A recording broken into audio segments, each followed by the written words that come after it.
Футбол бұл өмір, ал 13-ші сектор арнасы футбол ақпараттарын жеткізуші арна. Бүгінгі көретін жаңалықтарыңыз: Дортмундтық Боруссия Санчоны алып қалғысы келеді.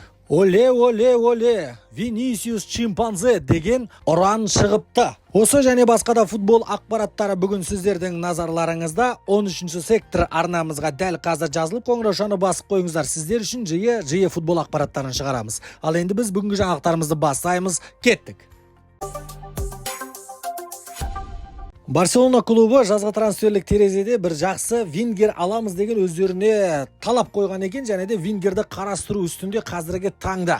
Ол вингер Луис Диас болады деген ақпараттар шығып жатыр. Қазіргі Барселонаның директоры Деку Луис Диастың агентімен де сөйлесіп көрген екен, Ливерпульдің басшыларымен де сөйлескен екен. Жалпы Луис Диасты сатуға дайын дейді Ливерпуль клубы, бірақ та 120 миллион евро сұрап отыр. Осы жерден әңгімені тоқтата саламыз ба, қалай қыламыз? Барселона ондай ақшаны қайдан таба алады екен, әзірге белгісіз. Ойыншыларын сатар, бәлкім активтар табар, бәлкім Пумамен келісім шарт жасар. Әлі еш нәрседе белгілі емес. Негізінде Луис Диастың трансфер маркет порталындағы құны 75 миллион евро тұрады. Ал енді Барселона қанша жерден ойыншыларды сатамыз деген шешім қабылдағанымен, ойыншыларды өздерінің теспейтін ойыншылары да бар. Олар Ламин Ямалды қандай ақша сұнса да, кім келсе де сатпаймыз деген шешім қабылдап отыр екен. Және де жас талант осы өткен чемпиондар лигасында үздік атанған Кубарси, орталық қорғаушы Кубарсиді да сатпайды, онымен келісім шарт созуға дайын.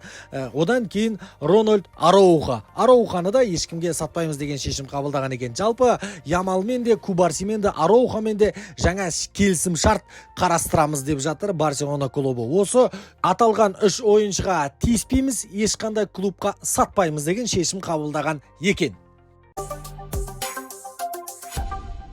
Хвича Кварацхелия туралы да әңгімелері бар. Қауесет емес, бейресми ақпараттар емес. Николас Скира атты инсайдердің айтуынша Хвича Кварацхелияды Наполи клубы өздерінде алып қалғысы келеді.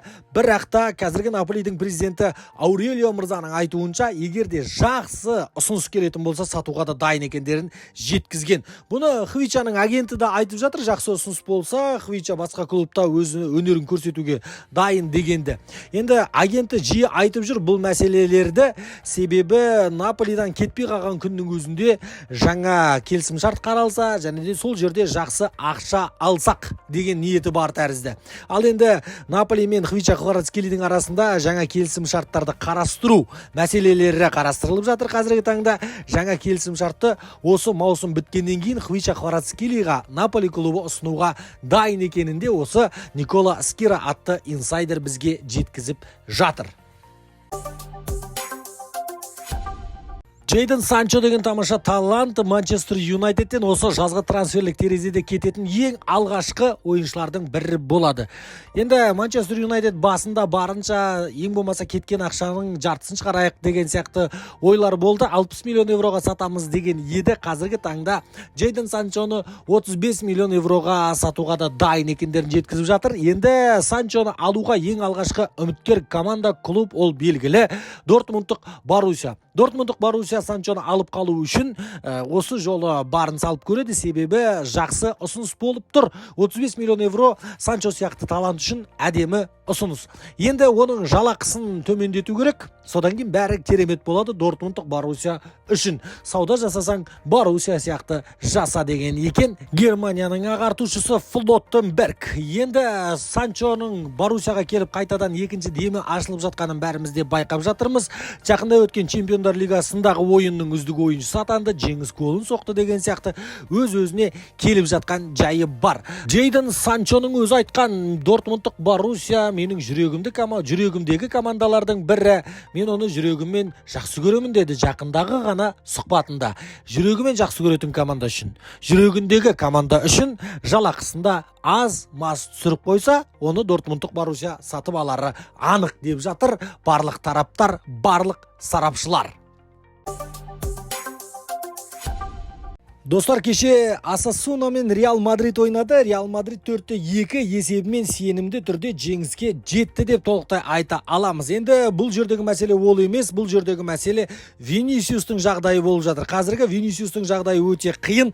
Медиалардың тарапынан, жанкүйерлердің тарапынан өте үлкен қысымдарға қазір тап болып қалып жатыр. Винисиус кеше де Осасунаның жанкүйерлеріне де чотам деп өзінің кішкене мінезін көрсетіп жатты. Өзімен өзі Винисиус негізі жанкүйерлермен ерегесетте жүреді. Неге екенін білмеймін.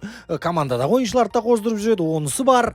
Енді өзіне өзі тілеп алатын сияқты осы жігіт. Былай қарап тұрсаң, бұған дейін де мықты сиқыршы ойыншылар болған. Бұдан кейін де мықты ойыншылар бола береді. Ол жалғаса береді. Бірақ та Винисиус сияқты осындай хейттарға ілініп қалған, нәсілшілдікке ілініп қалған ойыншы мен әлі көрмедім Ла Лигада.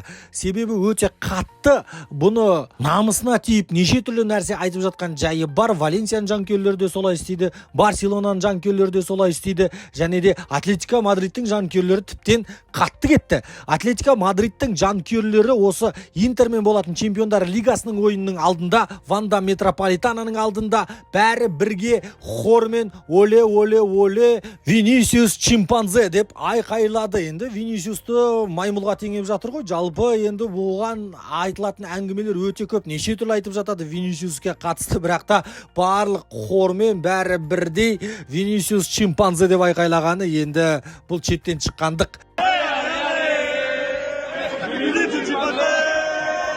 Ал енді бұл айқайға Винисиус та өзінің реакциясын білдірген, қарсы реакция көрсеткен, өзінің әлеуметтік желісіне салған, және де УЕФАны Чемпиондар Лигасының аккаунттарын белгілеп қойған екен. Бұған қандай да бір іс-шара қолданылады ма деп. Қазір осы жанкүйерлерге адам құқығын таптау бойынша, нәсілшілдік бойынша іс қозғалып жатыр деген ақпараттар да бар. Осы Атлетико Мадридтің жанкүйерлері ерекше жек көреді ғой деймін Винисиусты. Себебі бір кезде көпірге манекенді асып қойып, оған Винисиустың футболкасын кигізіп қойған еді. Енді келіп Винисиус чимпанзе деп бәрі хормен айтып жатыр. Меніңше Винисиусқа да психологпен жұмыс жасау керек сияқты, себебі әр нәрсеге бәріне жауап беріп жүреді, мән бермей қоя салу керек сияқты. Бір екі рет мән бермесе, ары қарай өздері қоядау, жанкүйерлерде тыныш жүрген адамға тисе бермейді ғой, былай қарап тұрсаң деген менде бір ой бар. Сіздердің ойларыңыз қалай? Өз ойларыңызды әлбетте комментарияға жаза отырыңыздар. Сіздердің ойларыңызды оқу біз үшін де маңызды. Бүгінге осы 13-ші сектор арнасына дәл қазір жазылып қоңыраушаны басып қойыңыздар. Қызықты футбол ақпараттарын жиі шығарып отыратын арна 13-ші сектор арнасы.